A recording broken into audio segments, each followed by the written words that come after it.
Welcome to Stick to Your Budget by the Spendwise Moms. Many people think that a budget is a four-letter word. It took me a while to realize that a budget is a plan.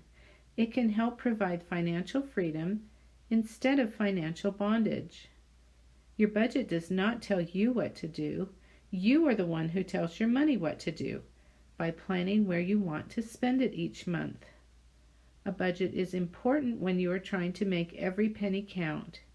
Your ability to succeed or fail with grocery shopping is determined before you ever enter the grocery store. It may not feel like it at times, but your success is a choice. It is easier to say that we want to do something than it is to actually follow through with it. For example, if someone asks you if you want dessert, you can say no.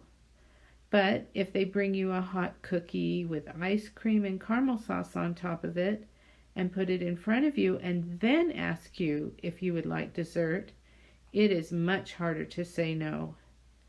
In similar fashion, the grocery store sets up all kinds of displays to distract you and entice you to buy more.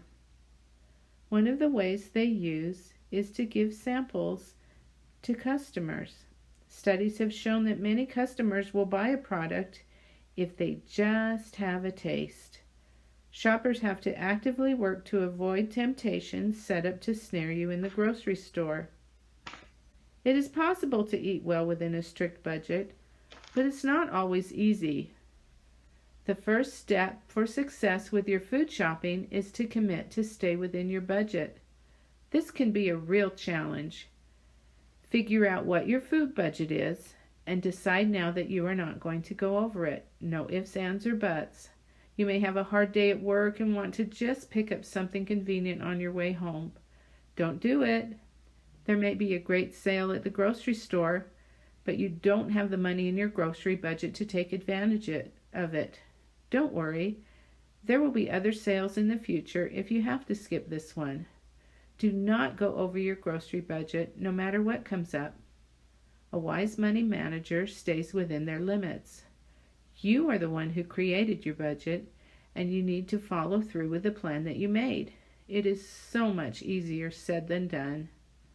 Sometimes it may not feel like there is enough money, but you can be creative and find ways to make it work. There are a lot of options. For example, if it is your birthday and you want to eat steak for your birthday, figure out a way to make it work. If a friend or relative wants to make you a birthday meal and asks what you want, let them know you want steak. If that is not an option, find steak that is marked down because it is close to its sell date and freeze it until your birthday. If that doesn't work for you, get a smaller piece of steak. Eating a smaller portion is better for you anyway.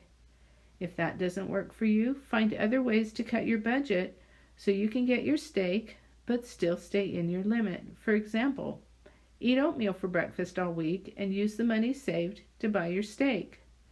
Maybe you can buy a cake or salad that is marked down for your birthday meal. Try making the cake from scratch or have a cupcake instead. Make a different birthday dessert from donuts or cookies or brownies. Have an apple pie instead. If you have a well-stocked pantry, eat from your pantry the week of your birthday and save all of the money for that week to make the wonderful meal that you want. It takes a bit of planning, but you can have your cake and eat it too if you plan in advance. We choose to eat organic food in my budget now whenever we can. One way we do this is by growing our own food in the summer. We eat our garden produce fresh in the summer and freeze or can the extras to last through the winter months. I also purchase marked down grocery produce at the store. I usually don't spend more than $1 for a bag of organic produce. If I can't find organic produce on sale for a great price, then I buy regular produce. Budgeting is a process. It may take a few weeks or even a few months to figure out what a good budget is for you or your family. Be patient with yourself. You'll probably make mistakes as you go through the process, but in time you will get better. Figure out what is important to you and where you are willing to cut back in your budget. Once your budget is determined, commit to stay in your budget. Remember, stay within your grocery budget. No credit cards, no payday loans, no exception. You make it work. Eating healthy food is a priority. There should be enough money for treats and desserts as well, but it may be necessary to limit the amount of meat, soda, or junk food that you buy. You will find how your health will improve, as well as your pocketbook, as you change your habits for the better.